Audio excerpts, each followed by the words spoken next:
Welcome to the SAG-AFTRA Foundation's Conversations at Home. I'm Rebecca Sun, Senior Editor of Diversity and Inclusion at The Hollywood Reporter. Now, without further ado, it's my deep pleasure to introduce Critics' Choice and your very own SAG Award winner, HoYeon. HoYeon, so good to see you again. So good to see you. How are you? I've been good, thank you. Although, I think you've had one of the most crazy years ever. So definitely want to dive in and just ask you what that your whole journey has been like. Now, I figured since this is a SAG conversation, let's start by talking about that big award-winning moment. And your acceptance speech was one of the emotional highlights of that night when you addressed all of the incredible actors in that room and said that they inspired you to dream of becoming an actor. So can you take us back to that period in your life when that dream began and then the steps you took to achieve it? I guess there wasn't a exact moment of that, okay, I'm going to be an actor. I think it's by the time while I'm watching a lot of movies and TV shows, it's just keep saving in me, I think. So yeah, and then it's just the fact that I got invited, the Squid Game got invited in at SAG Award was just like unbelievable moment.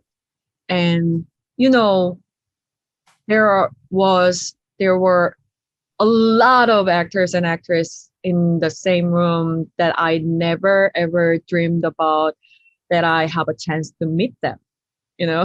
So it was quite nervous and confusing, and I don't know why, but getting shy experience at the beginning. And at that time, I had to present award, so I was also so nervous to present award in English. Mm. So I was very kind of tense. And then after finishing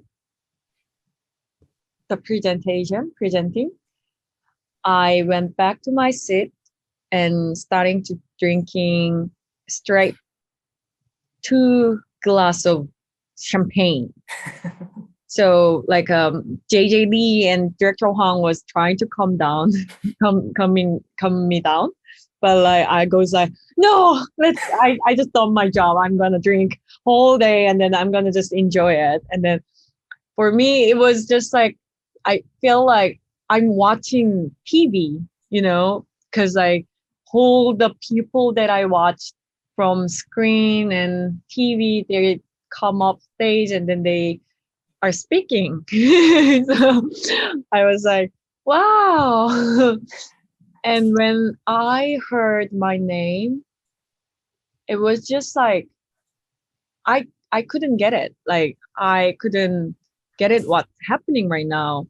And I think my first word came out from my mouth was, how can I say in English? 어떡해요. 어떡해요. About this. I don't know, like, how can I deal with it? Like those kind of words. What do I do? Yeah, what did I do? What did I do? And then I watched JJ Lee and Director Hwang, but Director Hwang kind of pushed me to go upstage. Like you're they're taking time. So I was like, okay. And then on the way to the stage, I goes like, this is like, I have to say something. I have to say something because I wasn't that like, I thought that I wasn't that like a good speech person. Like, yeah. So, because I never dreamed about getting an award, but like once you get the award, you kind of want to speak like Meryl Streep, but like, but I don't know. She has a lot of experience getting awards. I know. So, but like at the stage, but also on the way to the stage, I started the tears up. I starting to cry, but I don't know what was that feeling exactly. It was very complex. It was like happiness anxiety, but also shocked, but also afraid that Mhm. am I allowed to get this award? Like, those kind of thoughts. So yeah, it was very confusing moment for me. So I think at that time, I just speak what I think instinctively. I just wanted to appreciate who voted to me, um, who is actors, you know. Mhm. I just wanted to give my, true heart, like express my true heart to people, actors. I mean, I think it definitely it touched them, and it touched audiences who are watching that as well. And it's incredible because to hear you talk about how nervous you were in that room because you had already experienced this entirely different, very successful career, being in front of cameras and walking in front of people like all over the world. And in case people are new to this, because HoYeon was a supermodel, in case people don't know that by looking at her. But being a very skilled model, that doesn't automatically translate to being a successful actor. So I'd love to talk about the training that you took on, and I think I read that you really put in the work in terms of taking the lessons, improving your English. That was even before you signed with your acting agency and booked Squid Game, right? Yeah, because when I kind of have like some kind of imagination of future, I think I'm just go for it, like there was a time that if I imagine myself like seeing on the screen, that would be amazing. Then why don't I go to class to starting to learn? And I went to, it was private lessons. And my teacher, she was amazing teacher. She didn't just like um, go to like some kind of acting skills. She kind of trying to make me think about what is human being. So most of my class was all about chatting, about my life, about how Mm. her life, and sharing. And sometimes I felt like it was kind of mental therapy. Mm-hmm. Like, And go ahead. yeah, no. And then, but we starting to reading script of some theater work, because my teacher, it was used to working at the theater. So we start from there with this like whole like hard words and the hard sentences, like the very old generation like sentences, you know. Mhm. And it was challenging, and I think I was so bad at it, but it was just fun to keep doing it. And then my second class was after that, I after I finished the Squid Game filming, I studying another class about speaking. So it's like, it's hard to explain, but like in Korea, there is a certain rule that you speak clearly. Mhm. It's it's also about using your muscles, like a stomach game muscle or like neck muscles, but it's not just about it. It's more about intonation and how you can deliver clearly.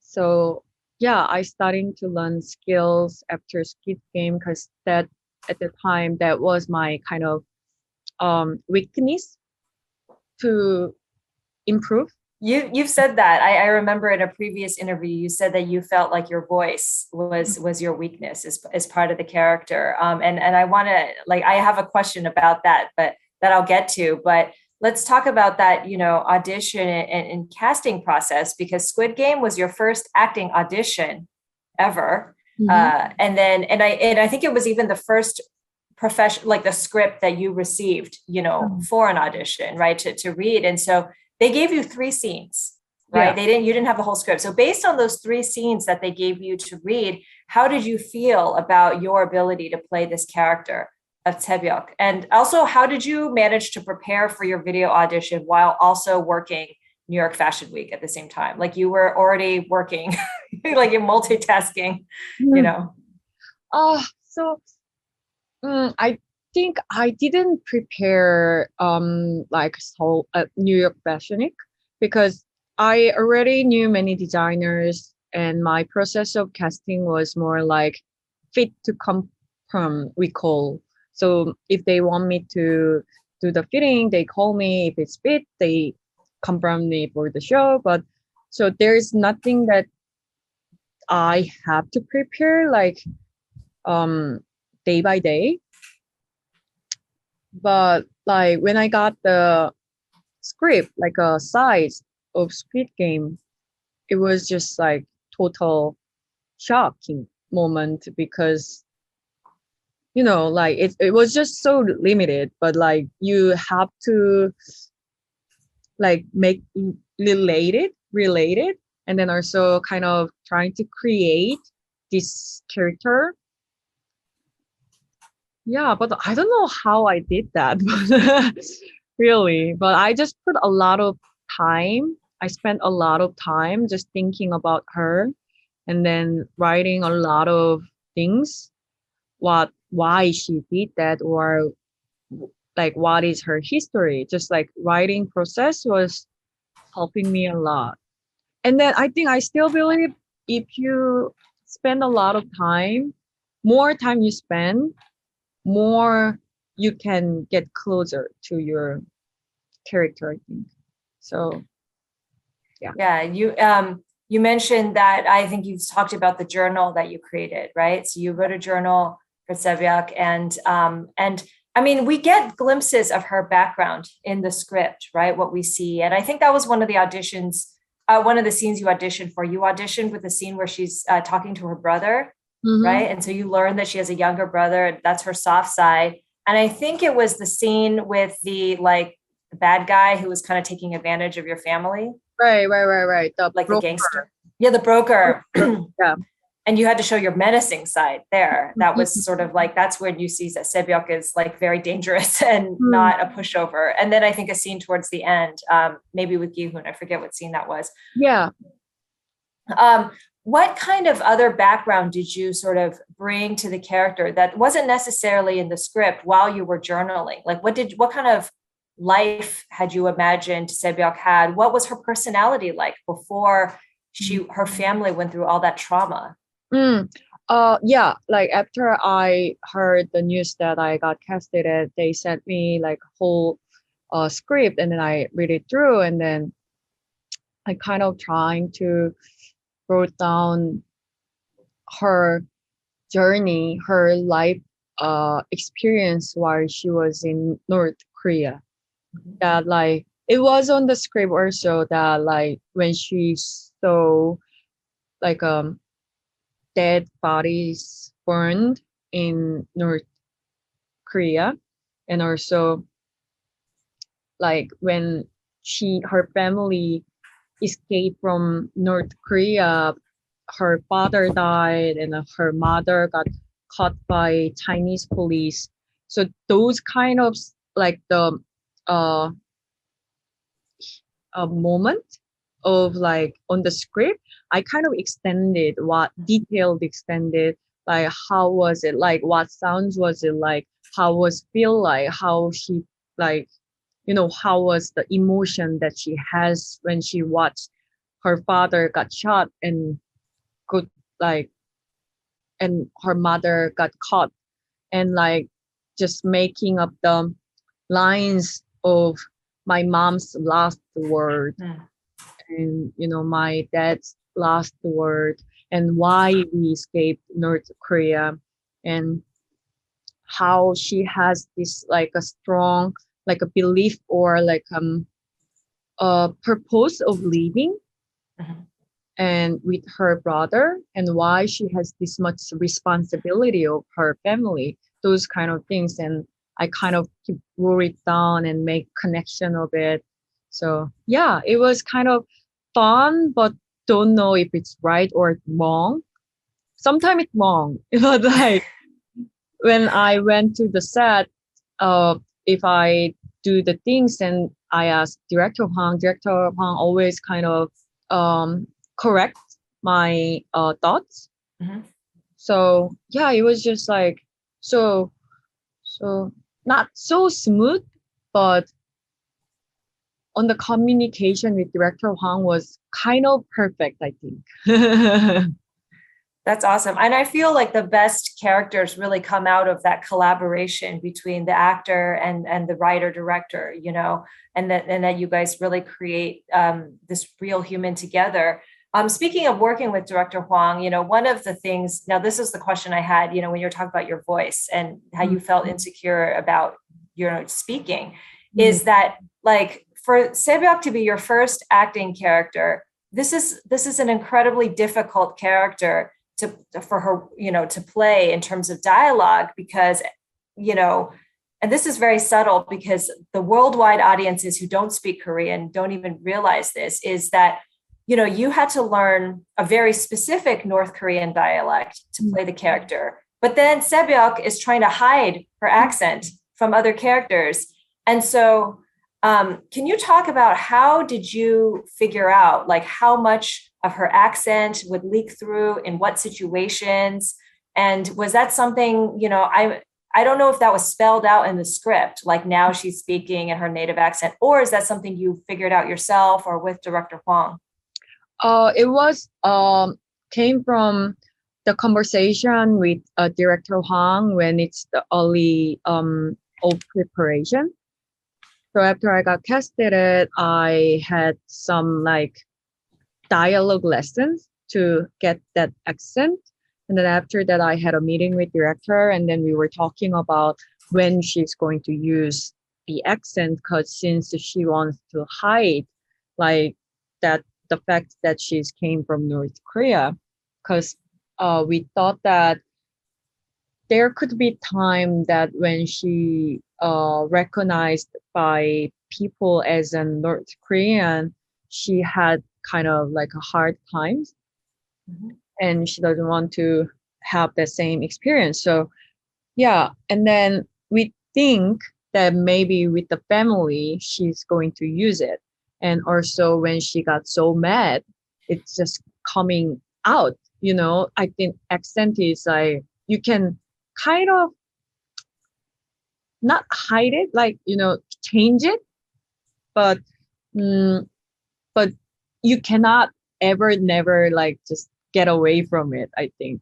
So what I did was that first time I heard intonation of dialogue coach intonation, like a recording, and then I keep following and exaggerate it so that I can have the sense of intonation, and then trying to make it flatter, because like the North Korean, especially Seoul, where Sebyok's living, Seoul accent is very flat.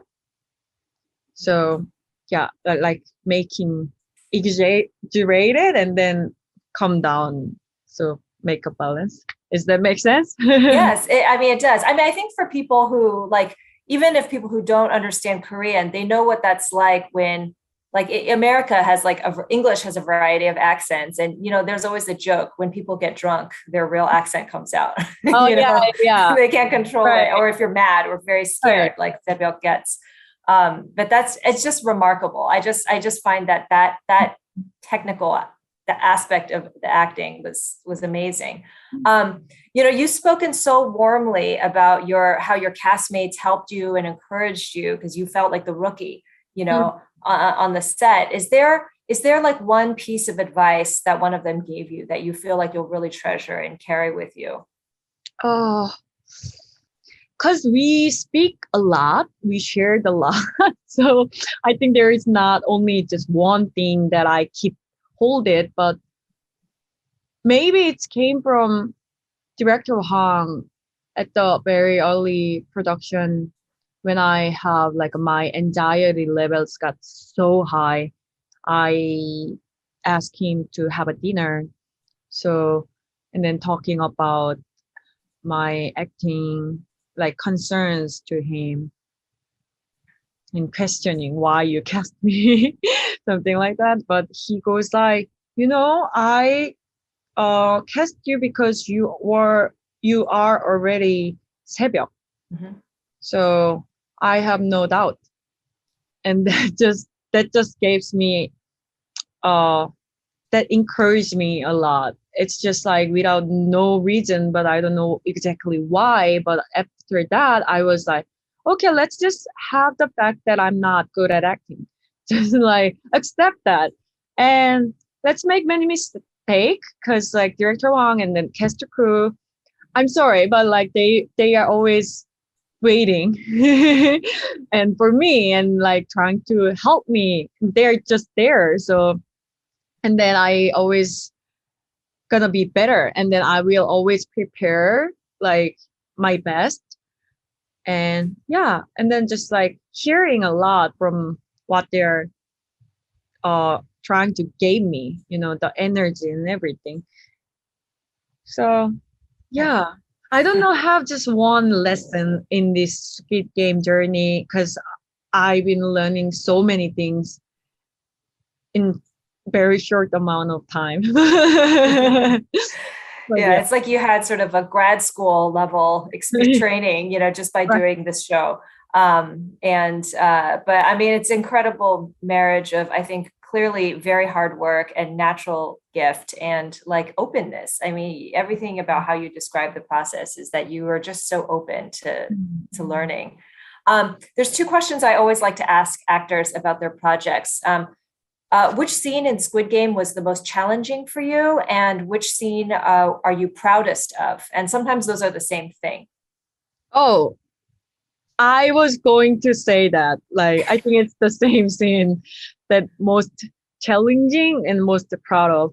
That's the scene where like 새벽 in the bathroom at the episode 8. Because I shot it on the quite early production.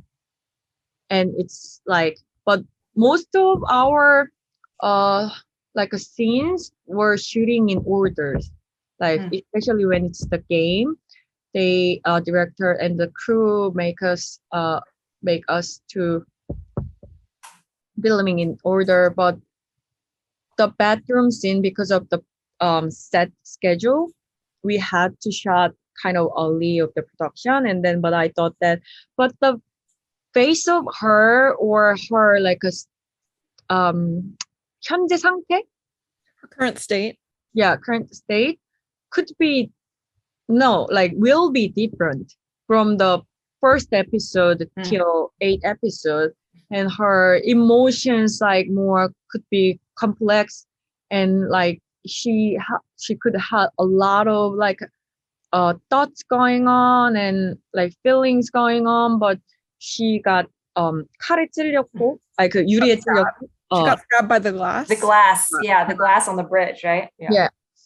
And it's just like, I was afraid that if it's not the same face and presence with the when we shot like end of the production, but I wanted to make it same because when you edit it at the end, it could be different face, right? And then I don't want that audience feel that.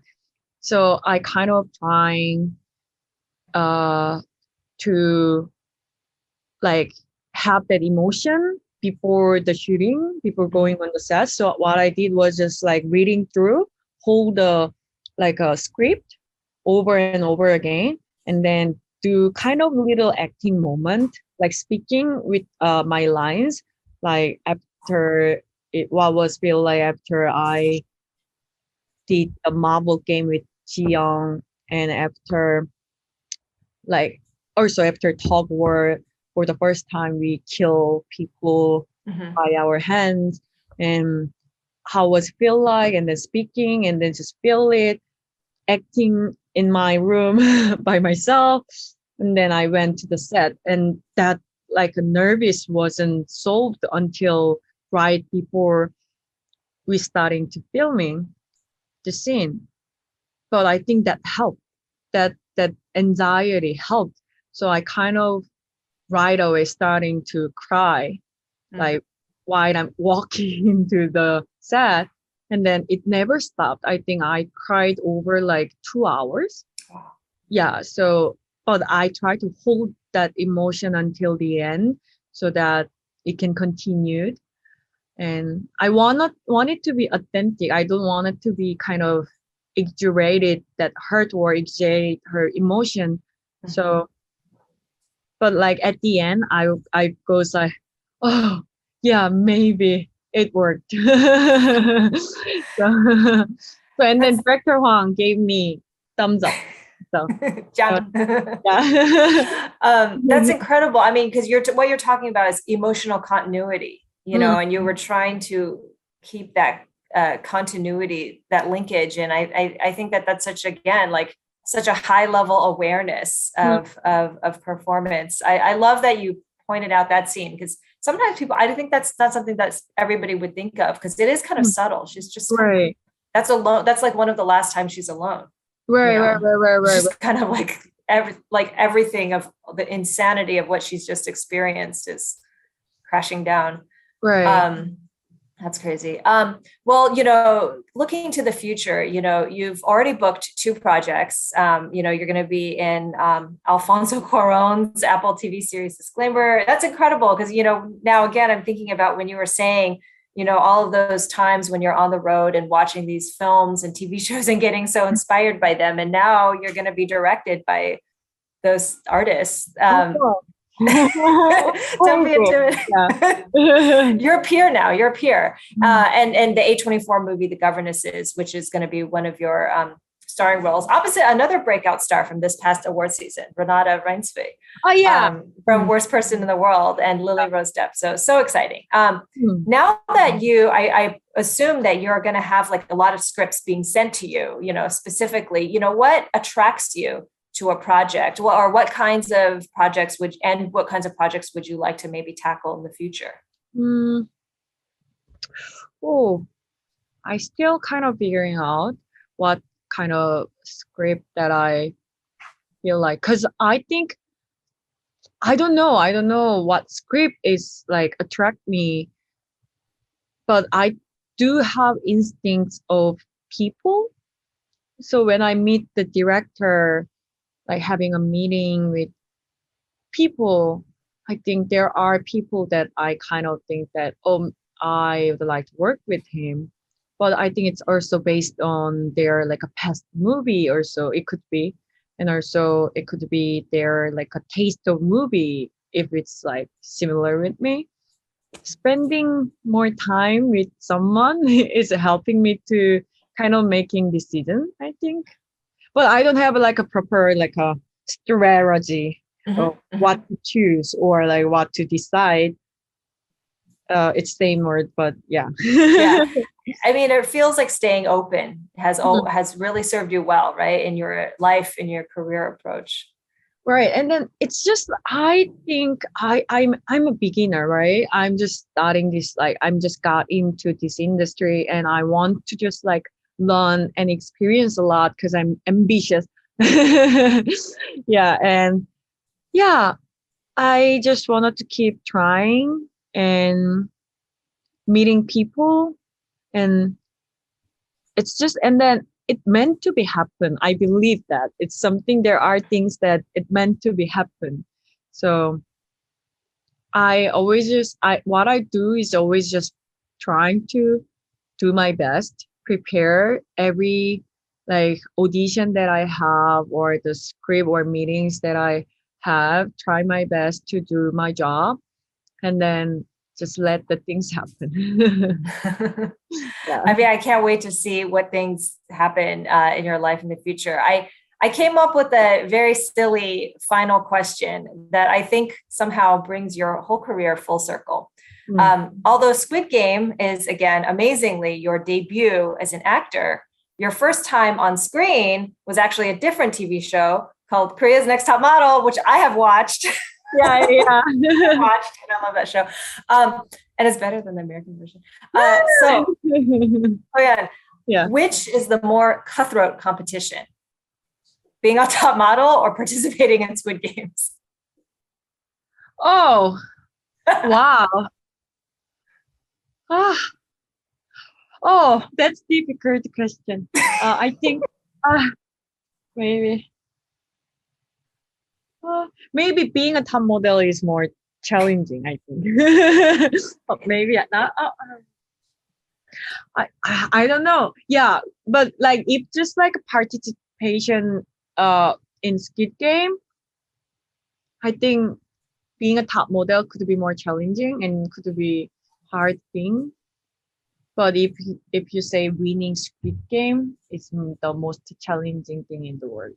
Yeah, like I mean, Squid Yeah. Game, you actually die, so I guess that's hard. But there's a lot of psychological warfare on Top Model. Like it's not just physical challenges. There's a huge mental challenge, Right. to compete on Top Model. It was just like, but it was fun also because I see my job like as a model.